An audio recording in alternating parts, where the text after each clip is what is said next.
Assalamualaikum warahmatullahi wabarakatuh. Perkenalkan, nama saya Lilis Karlina. Saya dari kelas Manajemen Bisnis 1A.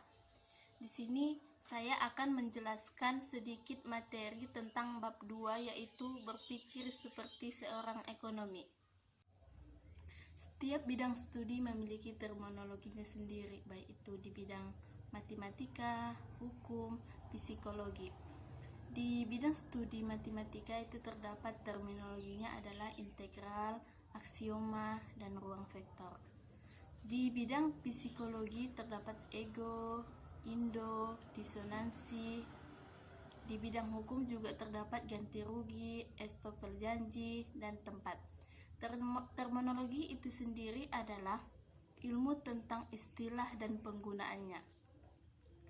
Di bidang ekonomi juga terdapat terminologi, yaitu seperti kemungkinan biaya, elastisitas, keunggulan komparatif, surplus konsumen, tuntutan, kehilangan bobot mati, dan memasok.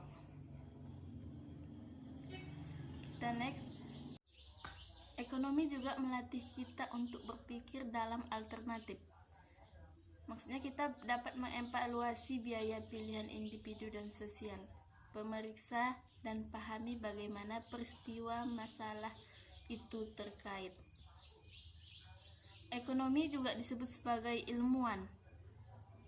Cara berpikir ekonomi itu melibatkan kita berpikir secara analitis dan secara objektif. Berpikir secara analitis adalah kemampuan mengatasi permasalahan berdasarkan informasi yang dimiliki. Sedangkan berpikir secara objektif adalah kita berpikir secara ilmiah, nyata. Jadi kita berpikir secara nyata dan sesuai dengan keadaan yang terjadi. Kita next, metode ilmiah. Metode ilmiah ada dua, yaitu menggunakan model abstrak untuk membantu menjelaskan bagaimana dunia nyata ini beroperasi atau berjalan ya. Yang kedua, mengembangkan teori, mengumpulkan dan menganalisis data untuk membuktikan teori itu. Jadi kita harus mengembangkan teori, mengumpulkan dokumen-dokumen atau menganalisis untuk membuat ataupun membuktikan teori itu, yaitu dengan cara observasi lagi. Peran asumsi ada 3, yaitu ekonomis membuat asumsi agar dunia ini lebih mudah untuk kita pahami. Yang kedua, seni dalam berpikir ilmiah adalah memutuskan asumsi yang akan dibuat. Jadi, seni dalam berpikir ilmiah itu adalah memutuskan asumsi yang akan kita buat. Yang ketiga, ekonomis menggunakan asumsi yang berbeda untuk menjawab pertanyaan yang berbeda. Cara berpikir ekonomi. Yang pertama, termasuk mengembangkan model abstrak dari teori dan analisis model. Yang kedua adalah menggunakan 2 pendekatan. Pendekatan yang pertama adalah pendekatan deskriptif. Maksud dari pendekatan deskriptif adalah pendekatan yang menggambarkan karakteristik atau ciri-ciri fenomena yang sedang diteliti. Sedangkan pendekatan analitis adalah pendekatan yang dilakukan dengan mengamat karya seni berdasarkan kaidah-kaidah estetik yang baku. Model ekonomi ada 2. Yang pertama, ekonomi menggunakan model untuk menyederhanakan realita ya, untuk meningkatkan pemahaman kita tentang dunia ini. Yang kedua, 2 model ekonomi paling besar. Yang paling besar ada 2, yaitu model aliran melingkar. Yang kedua, batas kemungkinan produksi. Jadi Ada dua model ekonomi yang paling besar, yaitu model aliran melingkar dan batas kemungkinan produksi. Model aliran sirkular adalah cara sederhana untuk menunjukkan secara visual transaksi ekonomi yang terjadi antara rumah tangga dan juga perusahaan dalam ekonomi. Nah, di sini ada diagram alir melingkar.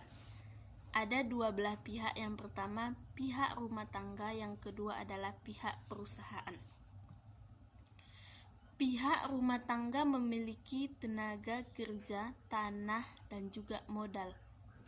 Sedangkan perusahaan kegiatannya sudah kita ketahui adalah memproduksi barang ataupun jasa.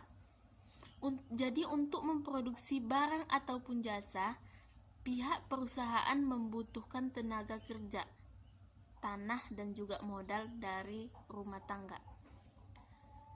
Setelah siap barang atau jasa siap untuk dijual, maka dialirkanlah ke pasar-pasar yang sudah jadi. Setelah itu pastinya pihak rumah tangga membutuhkan barang ataupun jasa yang akan dibeli. Nah, itu menjadi pengeluaran bagi pihak rumah tangga dan menjadi pendapatan bagi perusahaan.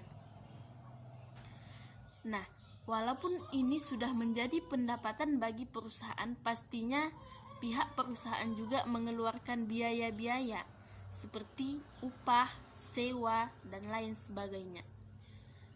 Pihak perusahaan mengeluarkan upah untuk tenaga kerja, pastinya akan menjadi pengeluaran bagi perusahaan dan akan menjadi penghasilan bagi tenaga kerja, yaitu rumah tangga. Jadi dapat kita lihat dari bentuk gambar diagram alir melingkar ini bahwa perusahaan dan rumah tangga itu sangat berhubungan ya. Dari sini kita dapat mendefinisikan kenapa disebut sebagai diagram alir melingkar. Jadi mereka itu bertukaran ya, bertukar. Nah, di sini ada peran perusahaan dan juga peran rumah tangga. Jadi peran perusahaan adalah memproduksi dan menjual barang ataupun jasa. Yang kedua adalah menyewa dan menggunakan faktor-faktor produksi seperti tadi yang sudah saya jelaskan, seperti menyewa gedung, seperti itu ya. Yang kedua ada peran rumah tangga. Peran rumah tangga yang pertama adalah pastinya membeli dan mengonsumsi barang dan jasa dong, pastinya membeli kebutuhan ataupun memiliki dan menjual faktor-faktor produksi. Memiliki, maksud dari memiliki itu rumah tangga pastinya memiliki tenaga kerja ya. Faktor-faktor produksi adalah input yang digunakan untuk memproduksi barang ataupun jasa, seperti tanah, tenaga kerja, modal, dan lain sebagainya. Batas kemungkinan produksi. Batas kemungkinan produksi adalah grafik yang menunjukkan berbagai kombinasi output yang mungkin dapat dihasilkan ekonomi dengan faktor produksi dan teknologi yang tersedia. Nah, di sini ada konsep yang diilustrasikan oleh batas kemungkinan produksi. Yang pertama adalah efisiensi, yang kedua adalah pengorbanan, yang ketiga adalah kemungkinan biaya ataupun misalnya dalam memproduksi suatu barang ataupun jasa dalam jumlah yang banyak, berapa biaya yang akan kita keluarkan, pastinya akan kita hitung ya. Dan jika kita memproduksi jumlah barang yang lebih sedikit, berapa biaya yang akan kita keluarkan. Tentunya kita harus bisa melakukan agar biaya tidak lebih tinggi daripada pendapatan. Yang keempat adalah pertumbuhan ekonomi. Di sini ada diagram produksi kemungkinan perbatasan. Nah, pada awal dia memproduksi 3.000 komputer dan juga 1000 mobil. Nah, pada periode selanjutnya dia dapat memproduksi lebih dari yang sebelumnya. Dia dapat memproduksi 4.000 komputer dan 1000 mobil. Jadi ini ada peningkatan dari periode sebelumnya. Ekonomi mikro dan ekonomi makro. Tentu kita sudah sering mendengar apa itu perbedaan mikro dan makro. Ekonomi mikro berfokus pada bagian-bagian individu dari ekonomi. Misalnya bagaimana rumah tangga dan perusahaan membuat keputusan dan bagaimana mereka berintegrasi atau berhubungan di pasar tertentu. Yang kedua ada ekonomi makro. Ekonomi makro melibatkan perekonomian secara keseluruhan. Bagaimana pasar secara keseluruhan dan juga bisa bagaimana pasar di tingkat nasional. Mikro artinya kecil ya, dan makro artinya besar. Nah, di sini ada dua peran ekonomi. Yang pertama, ketika mereka mencoba menjelaskan bagaimana dunia ini, itu disebut sebagai ilmuwan. Yang kedua, ketika mereka mencoba untuk mengubah dunia ini, itu disebut sebagai pembuat kebijakan. Jadi ada dua peran dalam ekonomi. Yang pertama tadi ilmuwan, yang kedua adalah pembuat kebijakan. Analisis positif dan analisis normatif. Pernyataan positif adalah pernyataan yang menggambarkan bagaimana dunia ini apa adanya yang memang betul-betul apa adanya. Itu disebut sebagai descriptive analysis. Di sini yang kedua adalah pernyataan normatif. Adalah pernyataan tentang bagaimana dunia ini seharusnya. Jadi itu bedanya adalah itu belum benar-benar terjadi, tapi bagaimana dunia ini seharusnya. Itu disebut sebagai bersifat menentukan analisis. Nah, contoh dari deskriptif analisis adalah menaikkan suku bunga akan memperlambat inflasi. Nah, itu kan jika kita menaikkan suku bunga pastinya akan memperlambat inflasi. Nah, itu kan apa adanya, memang apa adanya.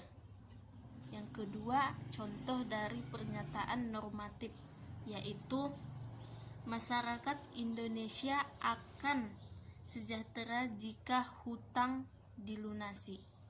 Nah, ini adalah pernyataan normatif, ya, karena dia pernyataan bagaimana dunia seharusnya.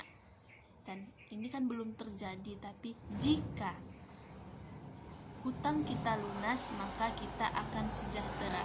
Ini disebut sebagai pernyataan normatif. Mengapa ekonom tidak setuju? Mereka mungkin tidak setuju pada teori tentang bagaimana dunia ini bekerja. Jadi mungkin masih banyak sebagian orang yang tidak setuju tentang teori bagaimana dunia ini bekerja. Yang kedua, mereka mungkin memiliki nilai atau pandangan sendiri ataupun pandangan normatif bagaimana dunia ini seharusnya. Contoh yang disetujui kebanyakan ekonom. Plafon sewa mengurangi kuantitas dan kualitas perumahan yang tersedia. Tarif dan kuota impor biasanya mengurangi kesejahteraan ekonomi secara umum. Cukup sekian materi pada hari ini. Apabila ada kesalahan, saya mohon maaf. Wabillahi taufiq wal hidayah. Assalamualaikum warahmatullahi wabarakatuh.